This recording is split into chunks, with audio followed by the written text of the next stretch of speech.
Today on OCD Space, we are shining a light on triggers and seeing what we can do to think differently about these repeat occurrences that we keep encountering in life. Now, if you guys are liking these videos, please like, subscribe, and hit that bell notification. And with that out of the way, let's get started.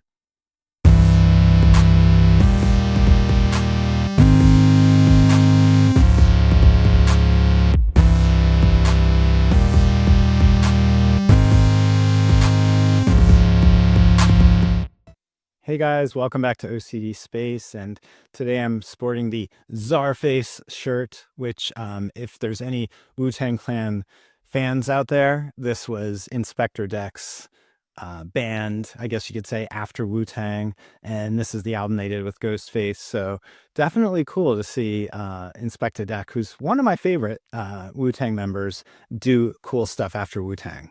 And then, of course, Ghostface is definitely up there, so great album.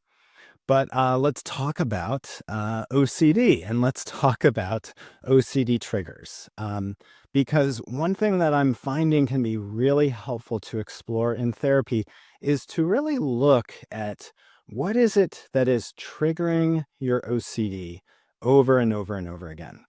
And sometimes I find it even helpful just to make a list of those triggers and take a close look at those things just completely by themselves, without adding the story, without adding anything to it, and ask yourself some questions about those triggers. But before we get to that, let's actually just talk about some examples of typically triggering situations with different obsessions. So let's just say you had some sort of obsession about black mold or something like that, right? You might suddenly start to see any black spots on a dish as a trigger, or any mold growing on food as a trigger.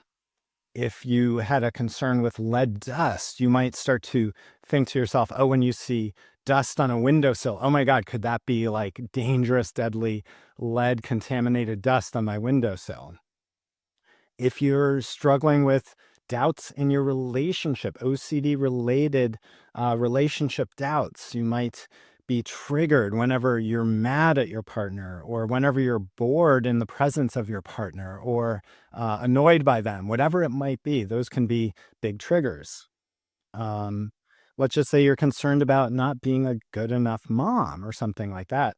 You might get triggered every time your kid is upset with you or yells at you or calls you a name, right? Which teens often do. And then, if we were to think about like harm OCD, things can trigger that. Like, if you were near a pair of scissors and you felt like your hand moved closer to the scissors, even though you didn't need the scissors in that moment, you might ask yourself, why did I just move my hands in that direction? Maybe I wanted to secretly like stab someone. Maybe I'm like this weird serial killer type person that really wants to kill someone. I'm just holding it in, right?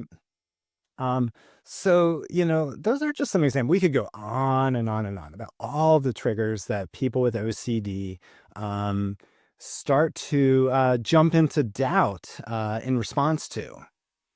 Now, the reason why I want to bring those up is because what I want you to think about asking yourself as you look at the things that are your kind of repeat triggers is, are these actually just normal, everyday occurrences?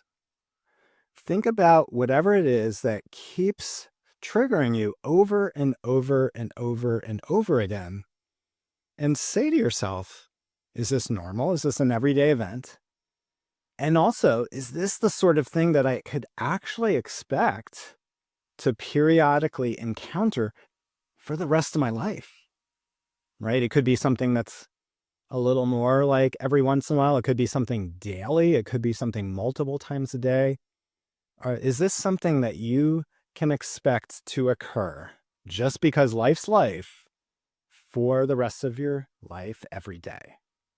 And is this something that probably everybody on the planet experiences and has happened to them periodically? right? That is a very important question to ask, because if the answer to that is yes, this is a normal occurrence and any normal person can expect to actually encounter this periodically and possibly very frequently all the time for the rest of their life, I have to stop using this as the springboard to my doubt. I cannot respond to this like this all the time, every time for the rest of my life. I have to say, this is a normal everyday event, and it will no longer be something that stops me in my tracks, that makes me ruminate and question or any of that stuff anymore. This has to be something that I make it my goal to notice and ignore and move past. It's the only way. And that can really be easier when you start to really notice, okay, actually, you're right. I'm going to probably experience this like every single day for the rest of my life, right? I can't do this. I can't. So, when you think about some of those examples that I just brought up, I mean, how often are you going to see dust on a windowsill? How often are you going to see a black spot on a cup or a bowl? How often are you going to be annoyed with your partner or bored in the presence of your partner? Every day. And so we have to say, like, this trigger that I've been so convinced is my reason to start to explore things. Okay. I have to start to incorporate this into my expectations in life that, yeah, when I wake up this morning, that is going to happen, right? And when I wake up tomorrow, it's going to happen too. That can be extremely helpful to start to reframe the trigger specifically. Change your thinking about that event that keeps pulling you in. It can be hugely powerful. So, once you've started to notice that this is an event you don't want to have this response to all the time, um, the other thing I would say is like controlling rumination is critical. Rumination is basically problem solving. And it's a behavior that is voluntary, believe it or not. It can feel like uncontrollable, it can feel automatic, but it's something you can choose to do or not. And a lot of that is dependent on whether you have decided there's a problem or not. And so once you've said, this is no longer going to be a problem for me, then you can say, and now I'm no longer going to problem solve about it anymore. Some of the rumination that's probably been, some of the reasoning pulling you into rumination has probably been, is this OCD or not? Was this normal, or is this a real problem, right? When you encounter that trigger, is this an everyday event, or is this a real signal of danger, right? And we're going to say, once you've identified it's an everyday event, it is an everyday event, and that is it. No more ruminating about is this. The truth is that danger will make itself known to you undeniably. It's never maybe, right? So controlling that rumination is critical. The other thing I'd say is to notice what you're doing here, which is called reverse reasoning. Okay. And what I mean by that is when you have an obsession, you're basically waking up in the OCD bubble, oftentimes, right? You're automatically monitoring your environment, you're automatically monitoring your body and your feelings and your thoughts and all that stuff. You're problem solving, you're checking. So, if you have a fear of being lazy, you're going to be like, oh my gosh, why didn't I want to do the laundry today? If you have a fear of being violent, you'll notice, like, every time you are angry with someone. If you have a fear of being incompetent, you'll notice every task you didn't do perfectly. If you have a fear of skin cancer, you'll notice every mole. If you have a fear of being dishonest, you'll notice every time you didn't tell the absolute perfect truth. If you could be a greedy person, you'll notice that you didn't give away enough money today, right? We could get crazy and out there with this.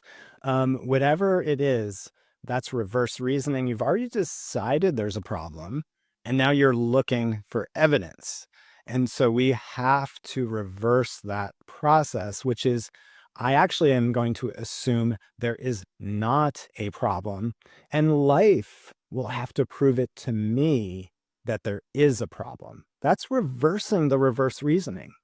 When something is truly, truly bad happening, it's not in question and you know it. And until that moment, you assume the bad thing is not happening. That's what we call healthy reasoning. That's what we call normal reasoning. And you'll notice that's how you actually live with all the other concerns out there that are not part of your OCD. You're assuming lots of things are fine in life, and you can absolutely reverse the reverse reasoning where you're having the OCD. So, and then last but not least, this is all about trusting your senses, which is basically saying, I will, danger will make itself known to me, right? My senses will pick up something effortlessly when danger is occurring. When bad things are occurring, the information will make itself undeniable to my senses and I will know it. I don't just go searching for, oh, maybe this means this or maybe that means that. I like to think about trusting your senses as sort of like setting a house alarm.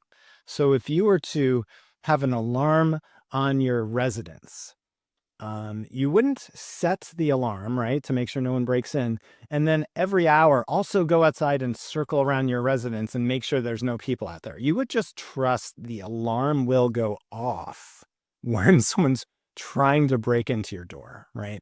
And that's how the senses work. Trusting your senses doesn't mean overusing them, checking, testing, being on high alert. That's overusing your senses. The answer is my senses work, and when undeniable danger is occurring, I'll know.